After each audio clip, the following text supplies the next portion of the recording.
Today, I wanted to read a talk that you can't really find anymore on the church website. This talk is famous, or should I say, it's infamous.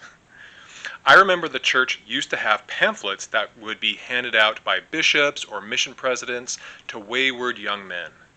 This talk was given by Apostle Boyd K. Packer in the October 1976 General Conference and is titled, "To Young Men Only." Welcome, friends, enemies, and everyone in between, to my channel, The Masked Mormon. I am in fact the Masked Mormon. Why are you wearing a mask? Were you burned by acid or something like that? Oh no, it's just they're terribly comfortable. I think everyone will be wearing them in the future. I am a Mormon who used to believe in the truth claims of the Mormon Church. Then, after a faith crisis, I realized the church wasn't what it claimed to be. My faith crumbled. Now I talk about the implications of Mormon doctrine, history, and some of my own personal experiences on the internet with you fine viewers.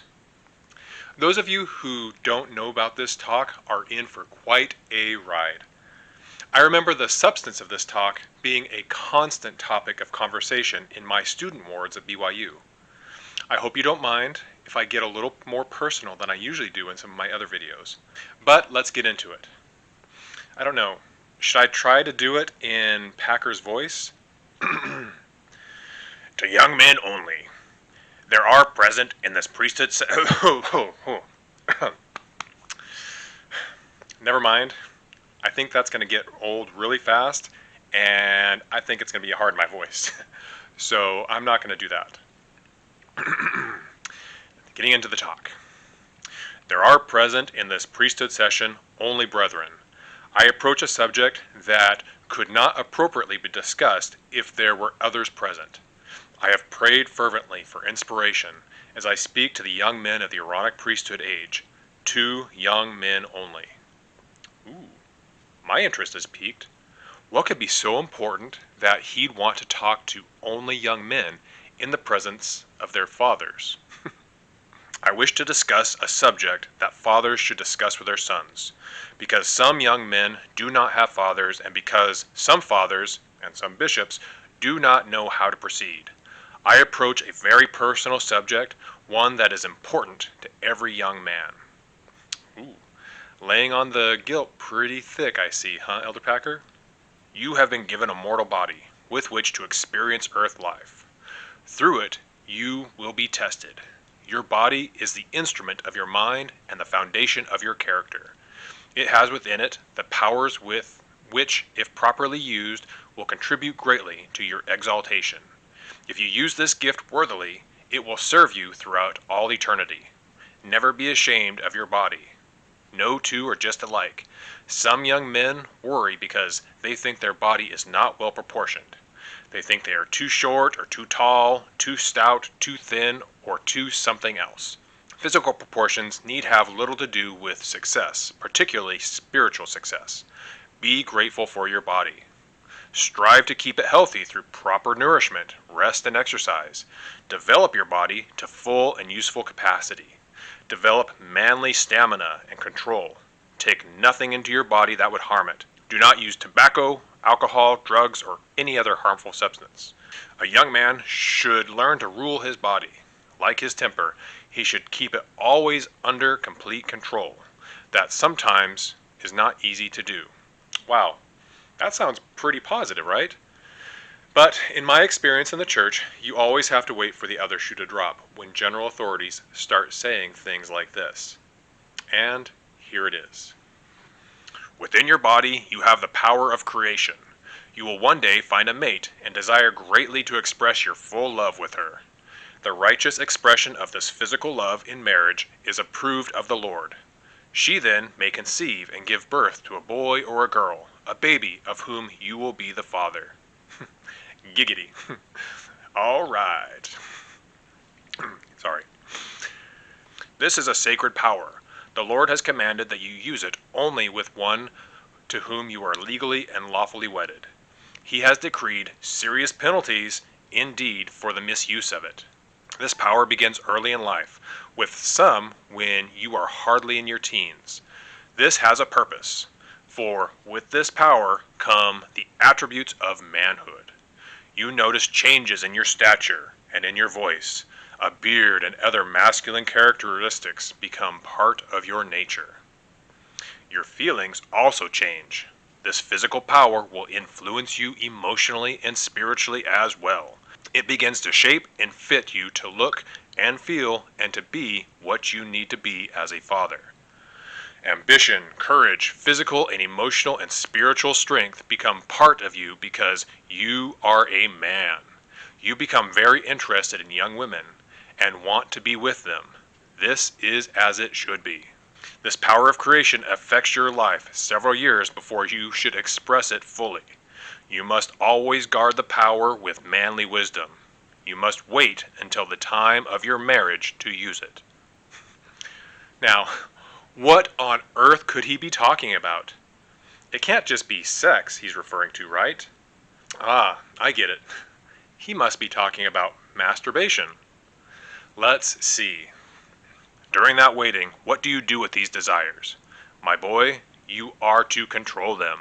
You are forbidden to use them now in order that you may use them with worthiness and virtue and fullness of joy at the proper time in life. Yep. And not only is he going to talk about it, he is going to shame you if you do it. I bet he's going to have a contrived metaphor to describe this further. I wish to explain something that will help you understand your young manhood and help you develop self-control. When this power begins to form, it might be likened to having a little factory in your body, one designed to produce the product that can generate life. This little factory moves quietly into operation as a normal and expected pattern of growth and begins to produce the life-giving substance. It will do so perhaps as long as you live. It works very slowly. That is the way it should be.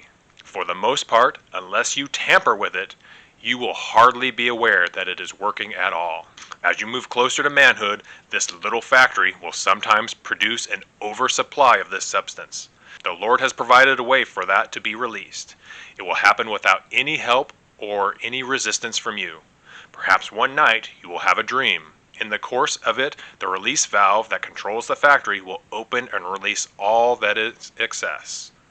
The factory and automatic release work on their own schedule. The Lord intended it to be that way. It is to regulate itself. This will not happen very often. You may go a longer period of time and there will be no need for this to occur. When it does, you should not feel guilty.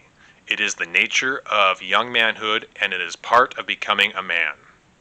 There is, however, something you should not do. Sometimes a young man does not understand. Perhaps he is encouraged by unwise or unworthy companions to tamper with his factory. He might fondle himself and open that release valve.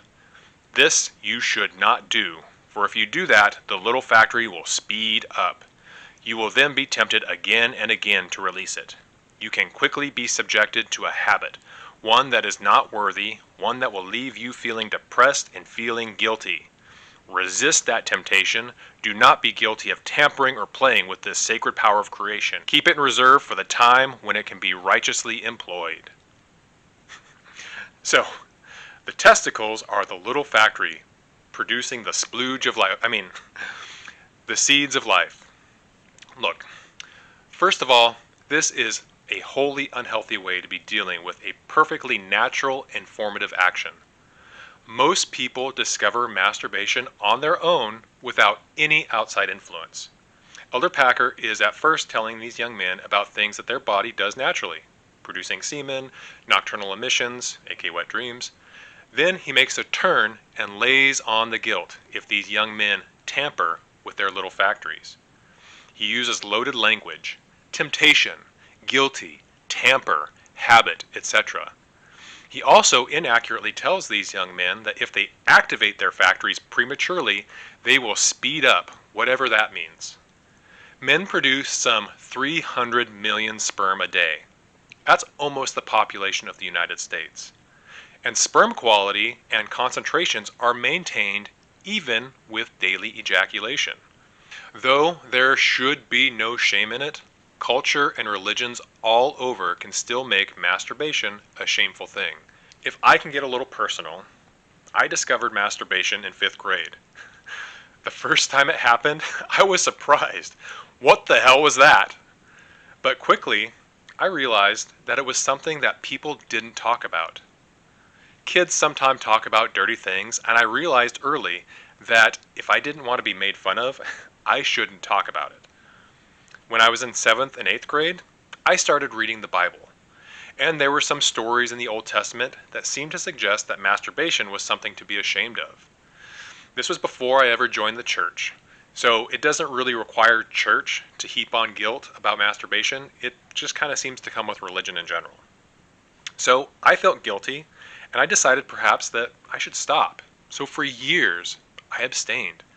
And I think, to my detriment, it made me very pent up, and I think especially awkward around girls, because I was especially preoccupied.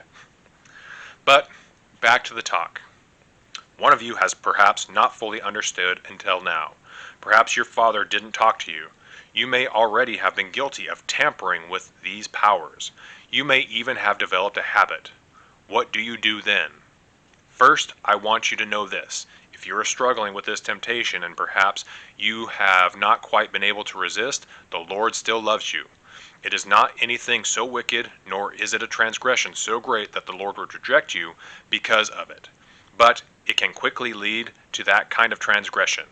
It is not pleasing to the Lord, nor is it pleasing to you. It does not make you feel worthy or clean. Again, this is loaded language. In saying that this isn't something God would reject you over, it opens you up to the possibility that God could reject you. If you couple this with the teachings that were prevalent for decades that any sort of sexual sin was a sin next to murder, it can damage a person's relationship with their own body and with their intimate partners, and with whatever they worship as their God. There are ways to conquer such a habit. First of all, you must leave that factory alone, long enough for it to slow down. Resisting is not easy. It will take weeks, even months, but you can get that little factory slowed down to where it should be. I have other suggestions. The power to prevent such habits or to break them rests in your mind, not in your body. Don't let that physical part of you take charge. Stay in control. Condition your body to do the will of your mind. To do this, you must keep your mind on worthy thoughts. Divert your thoughts away from things that could lead you to mischief. Vigorous physical exercise helps young men in many ways. You are most vulnerable when you are idle or when you are discouraged. This is the time to be on guard.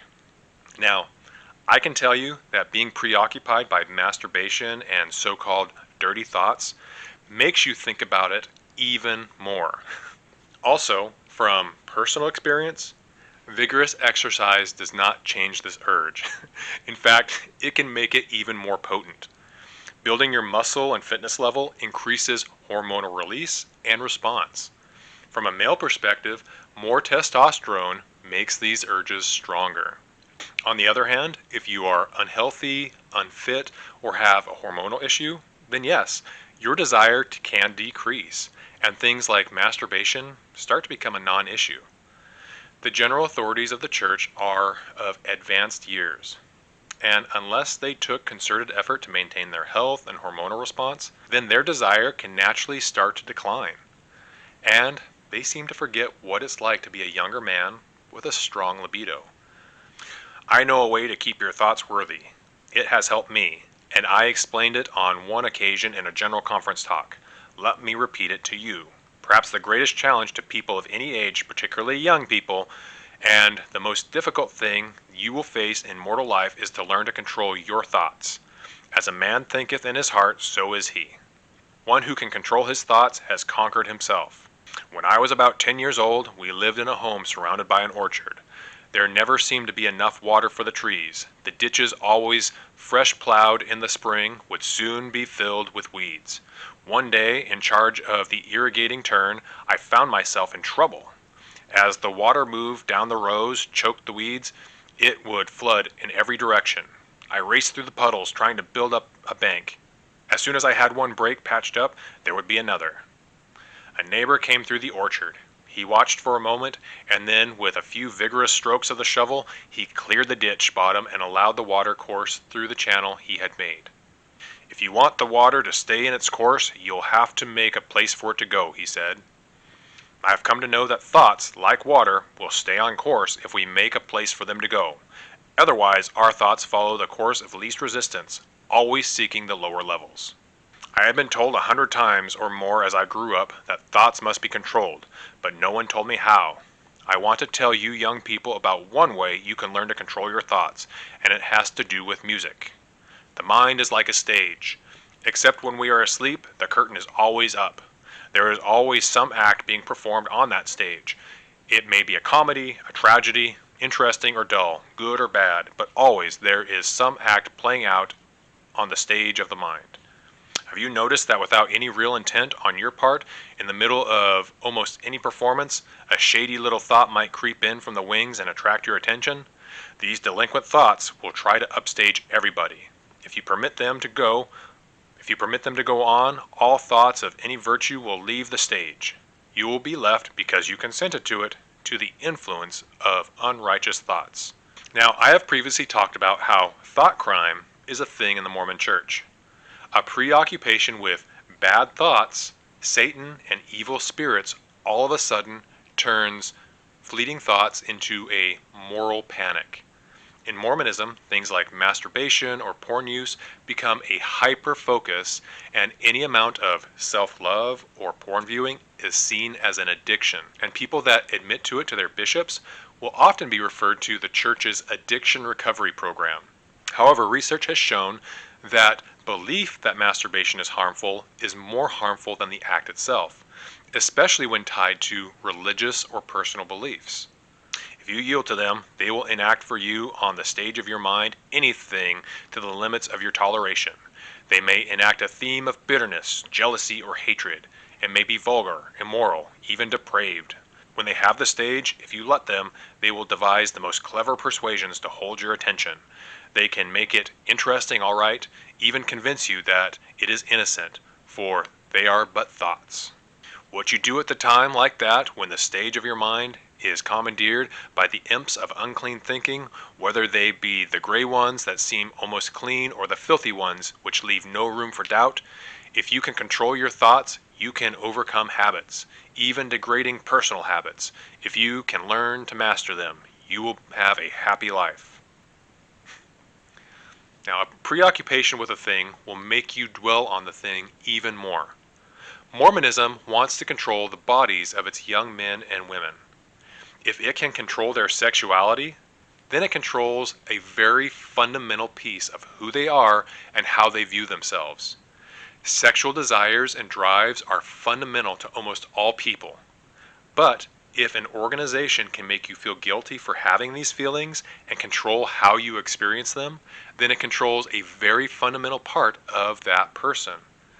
One thing I have realized as I have deconstructed is that no one owns your sexuality except for you. Not even your spouse or significant other. You can share it with them, but they don't own your sexuality. Back to the talk. This is what I would teach you. Choose from among the sacred music of the church a favorite hymn, one with words that are uplifting and music that is reverent, one that makes you feel something akin to inspiration. Go over it in your mind carefully. Memorize it. Even though you have had no musical training, you can think through a hymn. Now use this hymn as a place for your thoughts to go. Make it your emergency channel. Whenever you find these shady actors have slipped from the sidelines to your thinking onto the stage of your mind, put on this record, as it were, as the music begins and as the words form in your thoughts, the unworthy ones will slip shamefully away. It will change the whole mood on the stage of your mind, because it's uplifting and clean. The baser thoughts will disappear, for while virtue, by choice, will not associate with filth, evil cannot tolerate the presence of light.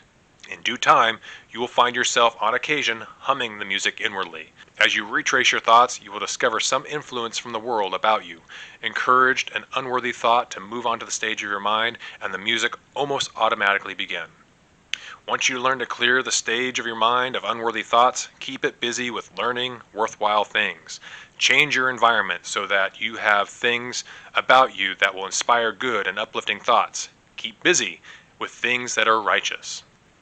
Now, I remember all through my teens and young adulthood, church leaders telling us to hum a hymn to displace any bad thoughts.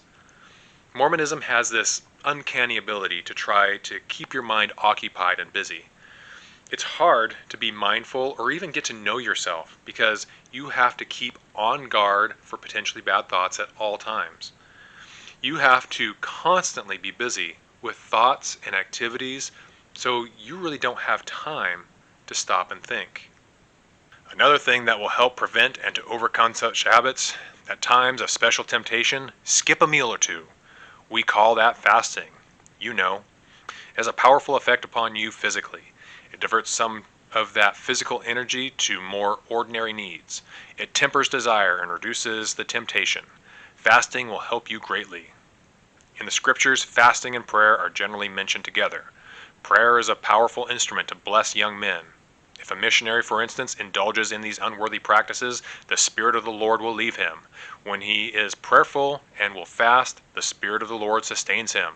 He soon develops a manly restraint and worthiness. Now, when referring to masturbation in missionaries, he uses guilt and the threat of the loss of the Spirit to compel compliance.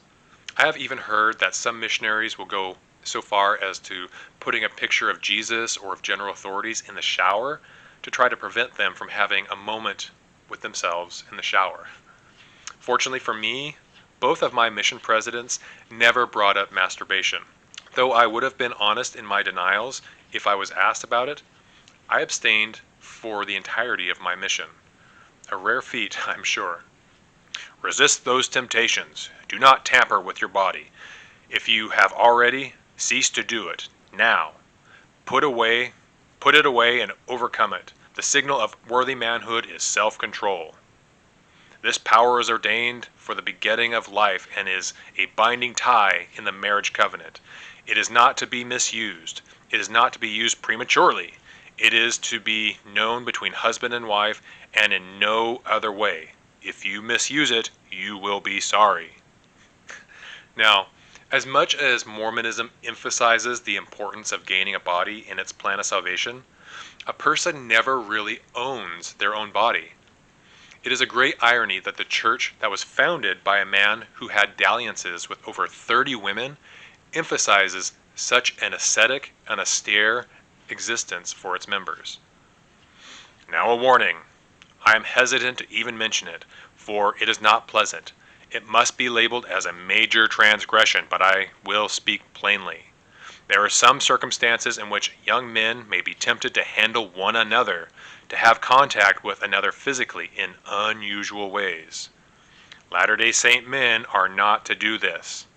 Now look, even though I at times enjoy some personal time, I have never once thought I should bring a friend. Now, unless that friend is the mass mistress. There was a belief at this time that masturbation could make a person gay. This was written about in Spencer W. Kimball's book, The Miracle of Forgiveness. But most people masturbate at some time or another. Some are straight and some are gay. Masturbation is an exercise in a person's sexuality, but it has no bearing on their sexual orientation.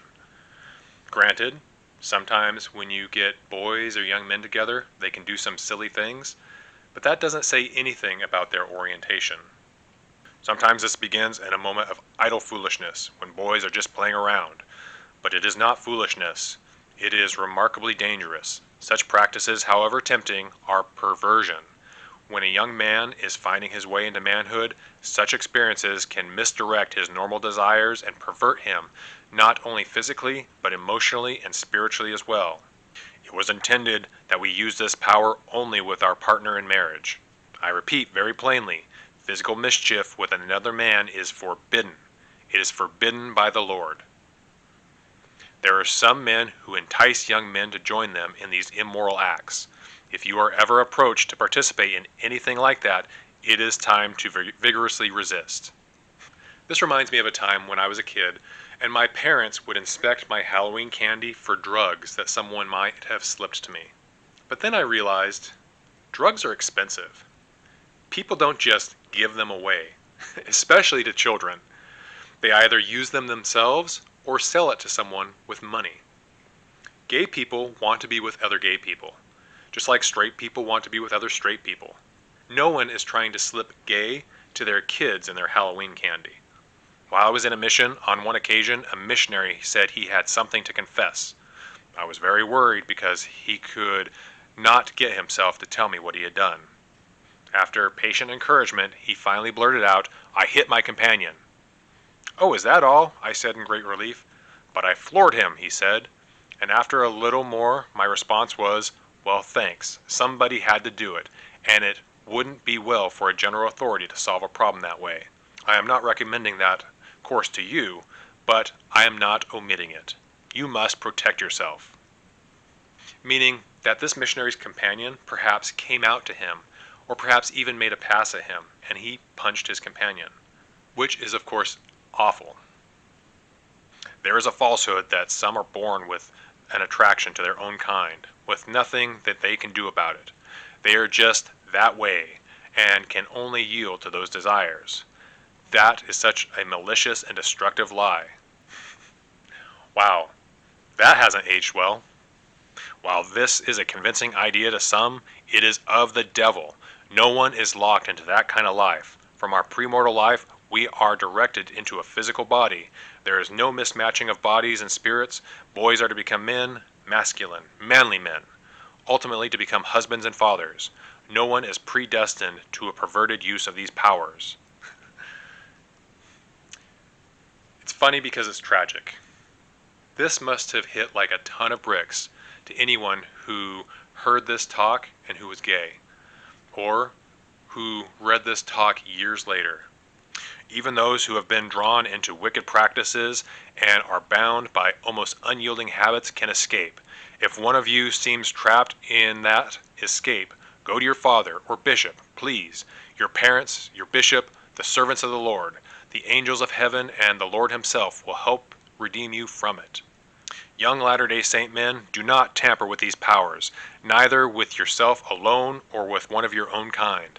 Never let anyone handle you or touch these very personal parts of your body, which are an essential link in the ongoing of creation.